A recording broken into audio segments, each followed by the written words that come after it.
Hello and welcome back to Still Eligible Thursday episode. We're headed to Gainesville. Tide is coming to town. Roll Tide, roll. Will they continue the Still Eligible curse? Only time will tell. We're excited. We've got a good show planned out for you. Preciate Ya's Power 5, locks of the week, the whole 9 yards. Let's get into it.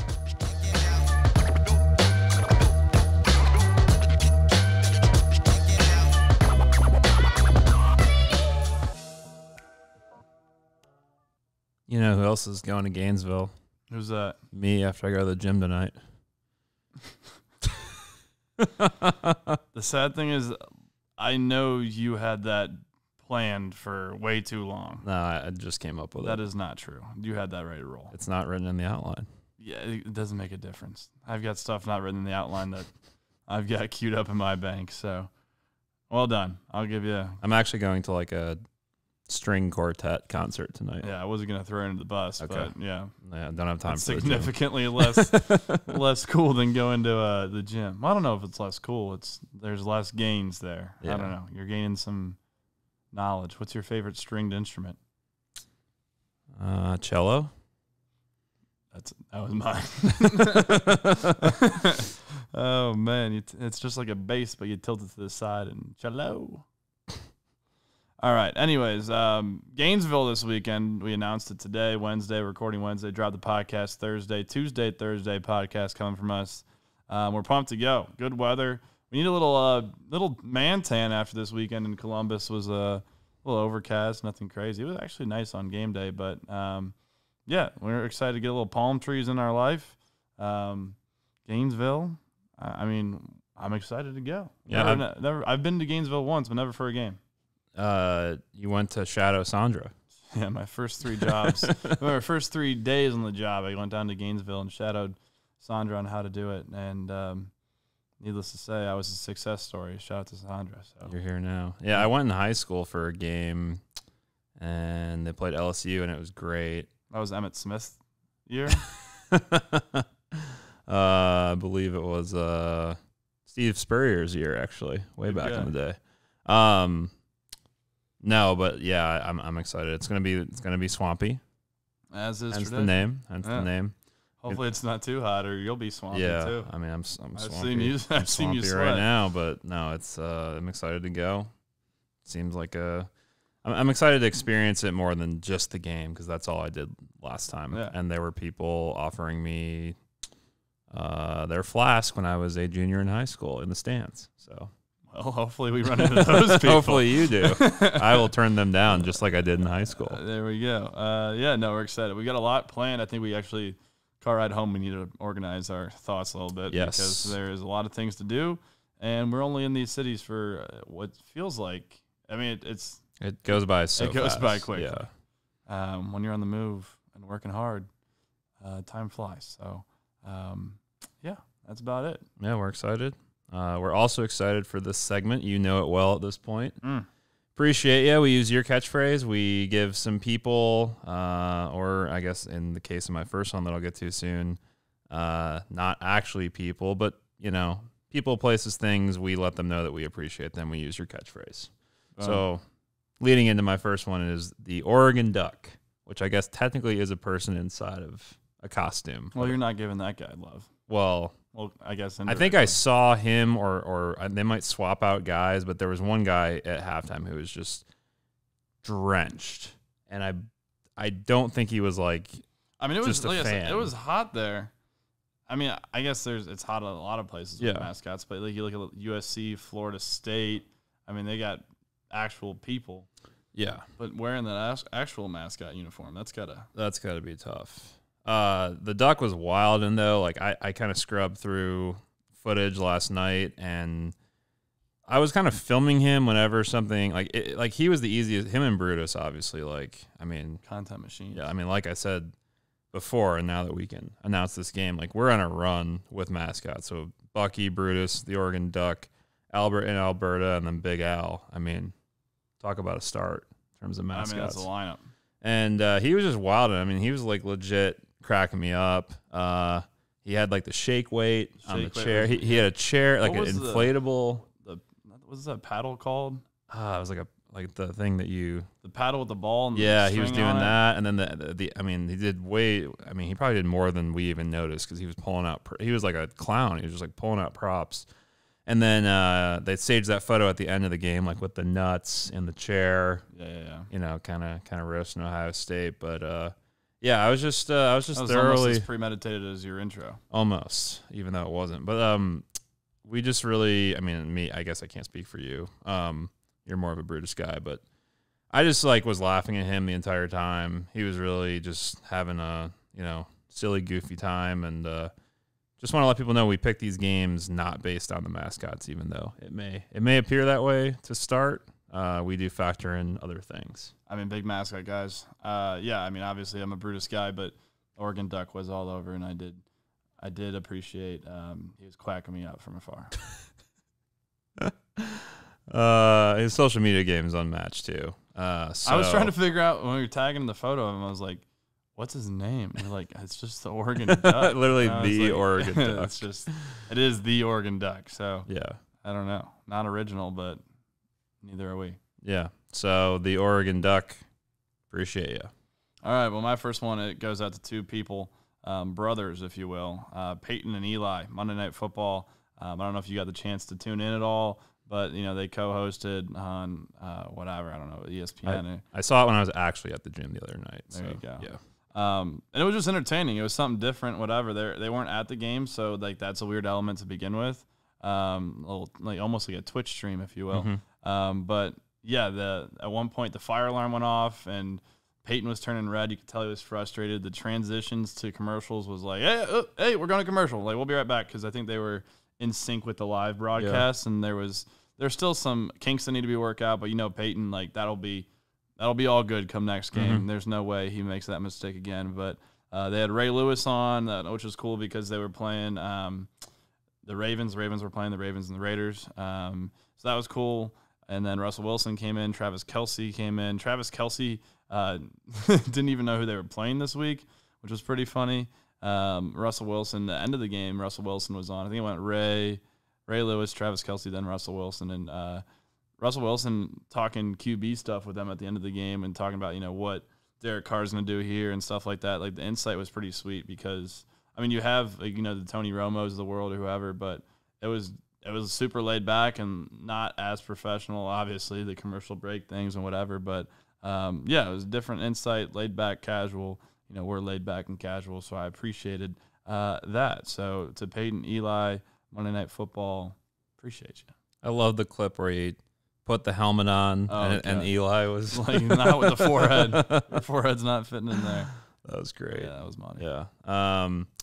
My next one, I guess it's pretty timely given the whole news about, Clay Helton being fired from USC. But my next one is just the in-season coaching carousel. We always have the off-season coaching carousel. The in-season coaching carousel is starting, and I think the thing I like most about this is it's never as fun as like once the coach gets hired or watching them coach the game. It's the same thing as like a mock NFL draft. I love seeing the mock NFL drafts get updated throughout the year, but I don't enjoy watching the draft as much as I think I would. I know I'm weird in that regard. I know like you're a big NFL draft guy. I like the NFL draft. I also, not a fan of the in-season coaching carousel, but that's not my appreciate you. Yeah. So I don't know why. Maybe I'm just weird. Maybe that's a bigger issue for me. But like I do enjoy like reading about like who's going to be the next USC coach, reading all the forums, reading all the rumors, and then when it happens, I'm kind of just like, who is going to be the whatever. new USC coach? I mean, I'm hearing James Franklin. I think that factors into one of my locks of the week that we'll get to later. But I wouldn't mind if James Franklin left the Big Ten. I wouldn't either. He can good riddance. I mean, I don't know if Urban makes it through a year of football down in Jacksonville. Timing wise, I feel like he would have been good at USC. But I mean, he's from Kansas City. Yeah. I don't know. Yeah, we'll see. Only time will tell. You're the USC coaching carousel mid-season guy. So that I am. So hate to overstep my boundaries. You're fine. But the in-season coaching carousel, as well as the off-season coaching carousel, but I'm sure we'll get that later. Appreciate you. Yeah, two totally different appreciate you. Yeah. So thanks for clarifying. Different carousels. My next one, last one, famous Jameis Winston. I mean, if you don't love Jameis Winston, what are you doing? But absolutely torched Green Bay this Sunday, 14 for 20, but 5 TDs, 148 yards, 0 INTs, which is huge for the Jameis Winston stat sheet. Yeah, not something you see every time. No. Ever since he had that LASIK, he's been a new guy. He threw up the dub at the end. If you know the Jameis eating the dub, that went viral years back. But threw that up. Drew Brees had to say, I guess apparently this is what the Saints have been missing, which is funny. Drew Brees. Also, shout out to Drew Brees' new hairline that he pulled out Sunday Night Football broadcast. He pulled the Jason Witten. I don't know. Sometimes you can just grow hair out of nowhere. Shout out Carlos Boozer, LeBron, whoever else. But yeah, Drew Brees sporting a new look. Jameis Winston, I guess he's back, and we'll continue to watch him closely because shout out Jameis Winston. He keeps it entertaining on and off the field. So, lobster legs and all. Jameis Winston, appreciate you. We're going to just head straight into another segment. This is a newer segment we introduced this last week. Power 5 list. We're basically just going to pick a topic each week, and then we're each going to have 5 items to talk about. So, we are going to do a snake draft. Yes, I had to clarify what that was, Pat. I didn't feel that it was fair for me last week going second. Appreciate you is fair game, but yeah, snake draft for this. Yeah. So am I going to go first? You said you wanted to go first. Great. So in 2007, Appalachian State was involved in an upset I'm sure you're aware of. Carry on. It was a shocker. They lost to Georgia Southern 38-35. It was quite a surprise. Wow. I'm surprised this made the list. Yeah, and as far as that year of 2007, that was the only upset that happened involving App State, and there's no need to check the history books on this. You can just trust me. So let's move on. All right, there you go. Okay. Yeah, that's good. So mine, Appalachian State, 2007. That set me up nicely for that. If you didn't think this was on my top 5 list, you're just absolutely insane. Yeah. This is maybe my all-time favorite upset. 5th-ranked Wolverines lose week 1 to the Mountaineers of Appalachian State. They were up. Mountaineers were up 28-17 at half. Michigan took the lead 32-31 before App State kicked what ended up being the game-winning field goal with 26 seconds left and blocked the Michigan field goal attempt to win the game. So this was actually the first ever broadcasted game on BTN. Fun fact, I didn't know that until doing a little bit more research. This was a big day in Buckeye country. And I know that people say they want Michigan to do well and it's good for the rivalry and all that stuff, but with them supposedly winning the Big Ten that year and all that stuff coming into the season, it was good to get that out of the way early. You love to see that, and especially from an FCS team. So just Appalachian State. That's my number 1. My next one, I think this is like an all-time upset, like all-time, like biblical all-time. David and Goliath. Wow. Yeah. Is that on your list? No. Okay. Yeah, there we go. That's a great one. Yeah. I mean, they talk about this all the time still to this day. This big David and Goliath matchup. I was actually proud of myself pulling this one out.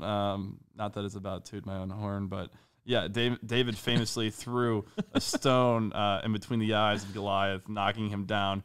And then he cut his head off. So classy move there. Yeah. Big dub, underdog story. Not a lot of upsets you see with someone's head getting cut off, but I mean, like I said, this is all time, and there's no video, so You got to trust them. you got to trust your sources. So that being the Bible. Nice. Boom. Those are my first 2. Yeah. So I believe now you have 2. All right. That's how a snake draft works. So speaking of biblical, this one happened like a long time ago, like way back. So I'm not sure if you'll remember it. Took place on September 11th of 2021. This is all time. This is where you. I just wanted to remind you that Oregon. I just wanted to remind you that Oregon beat Ohio State 35-28. Yeah. Thanks. Yeah. That it's on my list just solely for the fact of out of spite. I appreciate it. Yeah. So I go You again you because literally that's how a just snake clarified draft how works. a snake draft works. Again, my lists are a little quirkier than Jack's, I feel like. But this was like a personal upset in terms of it affected me. It made you upset? It made me upset, which some of my later ones will also be about that. But 2016, Michigan versus Iowa. Michigan was number 3. It's all Michigan stuff? No, not exactly.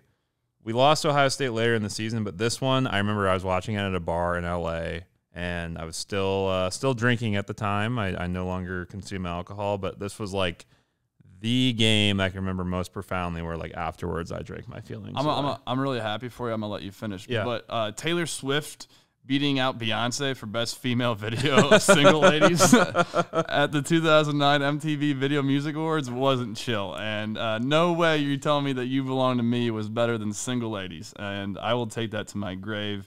And I had to cut you off there, obviously. Kanye cut off Taylor. And I didn't mean to wrap it up. No, that was all I had to say. You. Yeah, that was all I had to say. I could tell I had to jump the gun there. Yeah. So, I mean, that's got to be a top 5 upset. And I agree with Kanye on that front. Like, Single Ladies is all time. I mean, people still know the dance. I don't think I know the dance properly, but I know the idea, the concept of it.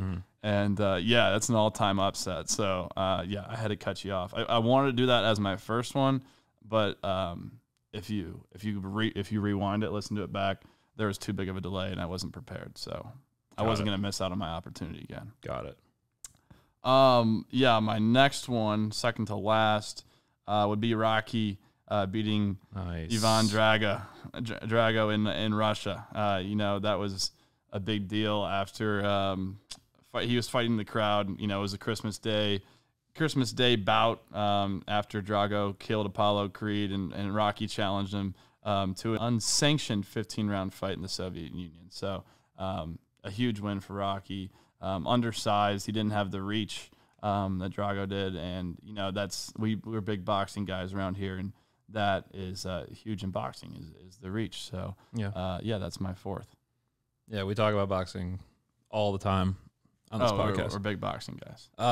My next one, like you were kind of implying, is not on the field. It is something that will I guess haunt me to my grave. But in 7th grade, I asked out a girl named Lauren. Oh gosh! And she said yes. This is getting emotional. And she, was out of my league, but said yes. In 7th grade. In 7th grade. 3 days later. Is there leagues in 7th grade? There's rec leagues. I mean, you said out of your league. I mean, she was a good one. 3 days later, though. I feel uncomfortable talking about this. Carry on. 3 days later. Via AOL Instant Messenger. Oh, yeah. What was your screen name? God, I don't even remember. Okay. I got broken up with, and it made me very upset. Broken up with through AIM. 3 days after starting to date her. So how were those 3 days? They were great, man. They were. I still cherish them. Take her to the salad bar or something? I mean, I think we held hands in the hallway on a Friday, and then by Monday we were done. Easy. So it made me upset. I guess it was a little bit of an upset that I even dated her, though, if you think about it, if she was out of my league. Yeah, I mean, I don't know. That's your upset of the. You really took a different spin. I did. Yeah. I don't have any ex-girlfriends on my upset list. Well, I guess I believe this is my pick because I clearly know how snake draft works. My final pick, again, I know I do this a little differently. Hopefully it makes the graphic more entertaining, but anytime I have to be on video chat, you know this, it makes me very upset. Yeah, I mean, I agree with that. Not a big fan. Wow, you really took this for a different loop than I did. I did. Yeah, so my last one's the kick six. Alabama. Alabama quickly moved to the Auburn 38-yard line after Auburn scored in the Iron Bowl, at which point the clock ran out, but Nick Saban challenged the timing call, which they got 1 second put back on the clock, and they tried to kick a field goal, 57 yards, which was short. Chris Davis took the Alabama kick back to the house 109 yards to win the game at home.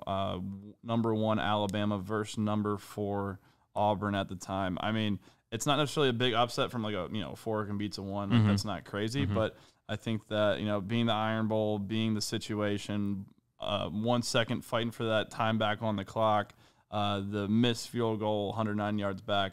I mean, I think that's a great upset, kick 6. That will forever be in every highlight video in college football history and Iron Bowl history and everything like that. So, my kick 6. So, those are mine. Were you watching that game live? I was. Yeah, I was too. It was one of the craziest things I've ever witnessed in terms of just like, I watched it with my brother and we just stood up and started freaking out. Yeah, I mean, it's wild. My buddy's an Auburn fan, and I think he had a day that day.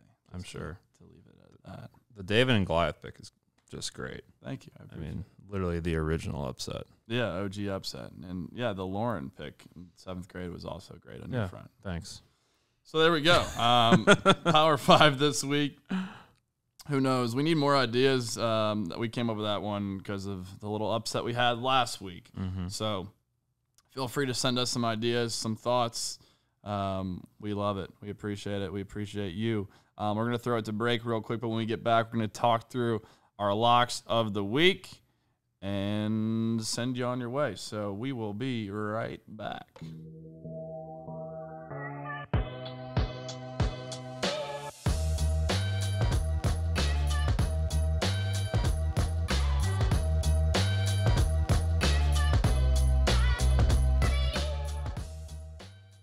Welcome back to Still Eligible. It is time for our locks of the week, week 3 edition. Pat, why don't you get things kicked off? Yeah, I just wanted to say, not that it matters, but I'm 7-3 overall. You are 3-6 overall. Yeah, thanks for the reminder. You're welcome. Florida versus Alabama. Every week that we go to a game, we're gonna pick that game first. I'm gonna take Alabama minus 14.5. I'm a big Saban guy. Love Saban. Think he's got the whole process kind of figured out there, and somebody does. I don't. I'm excited to see it in person. We saw the Gators. We actually saw them the first game we ever worked against Oklahoma. Yeah, we did. Right here in Dallas, so that was fun. But I don't think they have a chance. I'm excited to experience the environment, the atmosphere. But I'm most looking forward to celebrating with the Alabama players in the end zone and extending the SC curse to 3 games. The SC curse will continue this weekend. I agree with you. Alabama 14.5. My bet against them week 1, and I just learned my lesson. I said it on the podcast following that week, and it's just, if you're going to bet against Alabama, it's got to be week 1 and never after that. So you'll never hear me bet against Alabama again. And if I do, it's probably because they're playing Ohio State. So they've dominated Florida as of late, looking to get 8 straight wins against the Gators, tying an all-time record back in 1986. So they're solid on both sides of the field. I think that Florida's got to figure out that QB situation they got going. They got Emory Jones, who might be Mullen's guy, and then Anthony Richardson, a little spark off the bench. First QB in the last 25 years to pass and rush for over 100 yards and complete every single pass last week. Granted, he only threw 3 passes, but he completed them all. Gators have an elite rushing offense, but Bama has just an elite everything. So we're going to roll with the Tide. I hate to say it because I don't like Alabama, but here we are. You're not going to pick against them. No. Next game, it's Auburn versus Penn State. I'm gonna take Auburn plus 6.5. I alluded to this earlier. James Franklin is being talked about for this USC head coaching vacancy. Think the Penn State locker room is going to be a little distracted prior to this one. Anytime your coach is being talked about to replace someone, I think it causes some issues. I know we saw them with a strong showing against Wisconsin. Obviously, I think the SEC, I know Big Ten and SEC are regularly thought to be the best conferences. I think the SEC is just on a whole other level. You got Ohio State, and you got everybody else. SEC is just too strong overall. Also, I know there's going to be 2 whiteouts this year. So there's going to be a whiteout this game, a whiteout against Michigan. I think that kind of dilutes the power of the whiteout. I think some people might not show up, and they'll go to the later whiteout game, the better whiteout game against Michigan. Better because it's a guaranteed win. No, but I do think that, I think that Penn State is not going to be as prepared as they should, given all these distractions. I'm taking Auburn. I like it. Yeah. I don't like it at all. I think that Auburn is going to lose the game. Penn State is going to win the game. But I like it because I'm going to get a point because you're going to be wrong.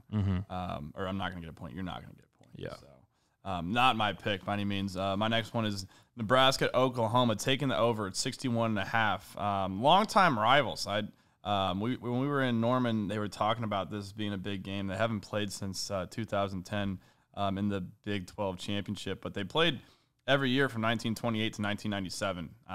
It's a lot of years.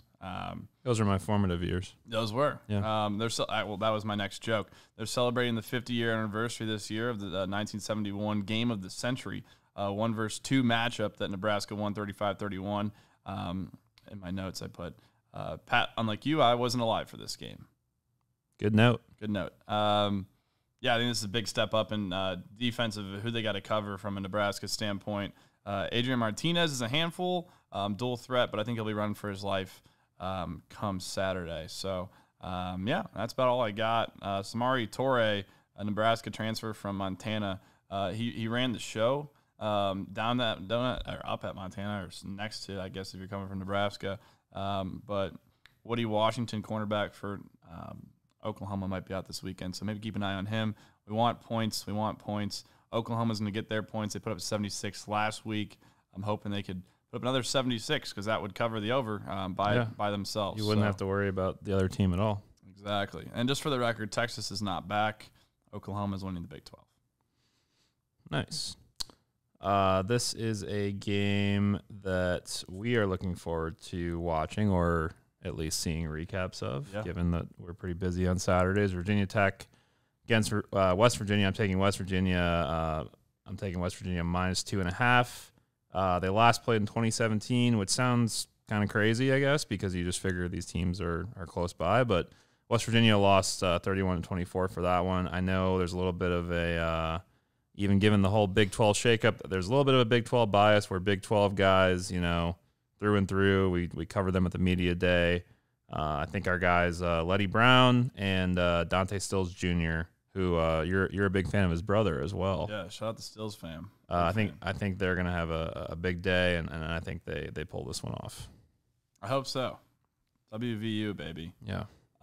Cincinnati at Indiana, over 49.5. I think the spread's about 4 in favor of Cincinnati. I was looking at taking that, but I don't know. Indiana needs a win. But Cincinnati also needs a win. They're ranked 8th in the country. They're on a mission to prove that they deserve to be in the CFP. They've been on this mission for a minute. Luke Fickell trying to show that they deserve to be that non-Power 5 team to get there, get the bid, first bid there. So I think he has the guys right down there in Cincy. This is one of the biggest games of their season until they play Notre Dame. I think they play UCF as well. So I think it should be a relatively defensive side of the ball thing, and it's weird to take the over, but someone's got to score points, and who wants to see an under? So they haven't played since 2000. There's a little fun fact for you. Desmond Ridder, quarterback for the Bearcats. I'm expecting a big day from him. And Michael Penix Jr., he looked good last week, but not great the week before that against Iowa. And I don't know, he was a beast in 2019, so hopefully he can come out there, slang the rock a little bit, get me some points. Cincinnati, Indiana, over 49.5. I wish that's how real life was, where people looked at your 2020 and they're like, "Well, he had a great 2019." Yeah, he'll be good. So he'll be back. He'll be back. He's in a slump. Minnesota versus Colorado. I'm taking the over at 48.5. I know Ibrahim is lost for the year due to injury, but Minnesota did have 10 returning starters on offense when the season started. Obviously, that is not the case with his injury. And I also know you might be scratching your head here, seeing that Colorado only put up 7 points last week against Texas A&M. I know that's a little embarrassing, but I think this is a bounce-back game for both teams. Minnesota's offense is solid. They do have potential to put up points, and obviously we saw that against Ohio State.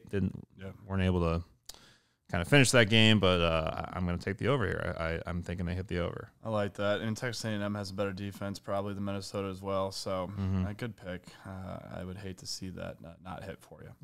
My next pick, Purdue at Notre Dame. Notre Dame's getting 8 points, -8. I'd take Notre Dame here, taking the Irish. Sloppy first 2 weeks. They're still 2-0. Could have easily lost to FSU. Could have easily lost to Toledo. Jack Cohn with the crooked finger. I think that is a luck of the Irish there. I think that's something to take into consideration. Purdue has played Oregon State and UConn. They're 2-0. But honestly, I think that you and I could beat Oregon State. I think so too. Yeah. So I'm not really reading into that much. Irish need a home win, a statement game because the first 2 games have been kind of sloppy. Obviously, the Florida State one means more than the Toledo one. If they don't cover, everyone on the team needs to be executed. Would you snap it to me, or I guess you're probably a better quarterback than me, so I would snap it to you and then I'd run the routes.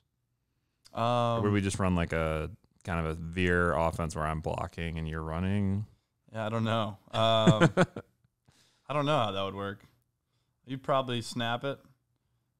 Probably snap it and bulldoze. Yeah. And I would just kind of ride your hip. USC versus Washington State. USC's put up 30 against San Jose State, 28 in the loss to Stanford. I think the Trojans come out firing in this one, and that is no pun intended towards Clay Helton. God, these are all premeditated, and I love it. That one was. Washington State has put up 23 in a loss to Utah State and 44 over Portland State, but that's Portland State. USC is going to be fired up. All right. They lost their coach. Obviously, Washington State, I think they're eager to prove themselves. Similar to what I just said, Washington State in 2019 had 36.7 points per game. And, I think that's something where looking at 2019, 2020, it was a weird year. So I think they get back to kind of hitting their stride offensively.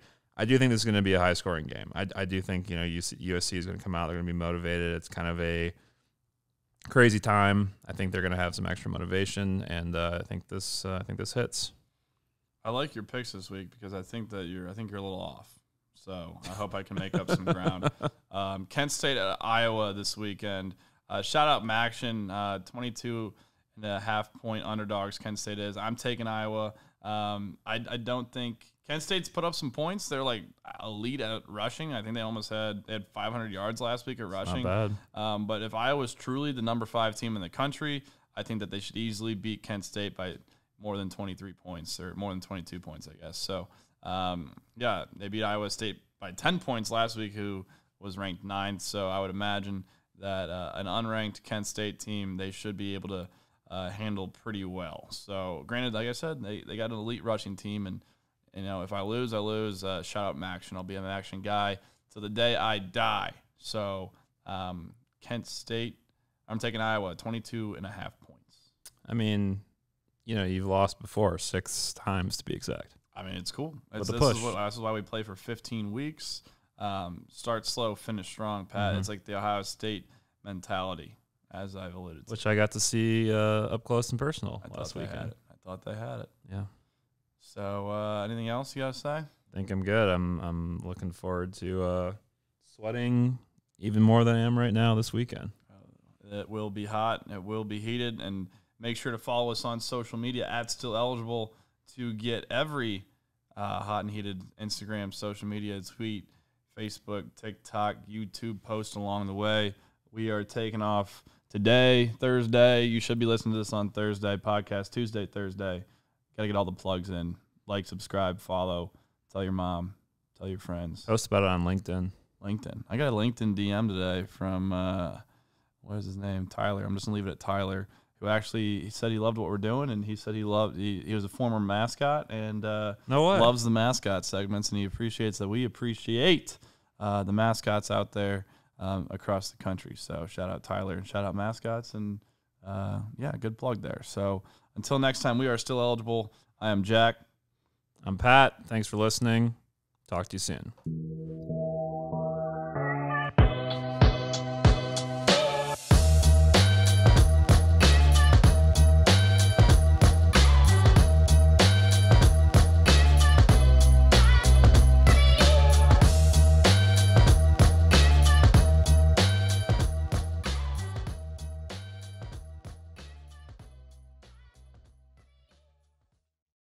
Hey, it's Jack. Appreciate you listening to today's podcast. You can listen to us on Apple, Spotify, iHeart, Stitcher, Google Podcasts, and Amazon Music.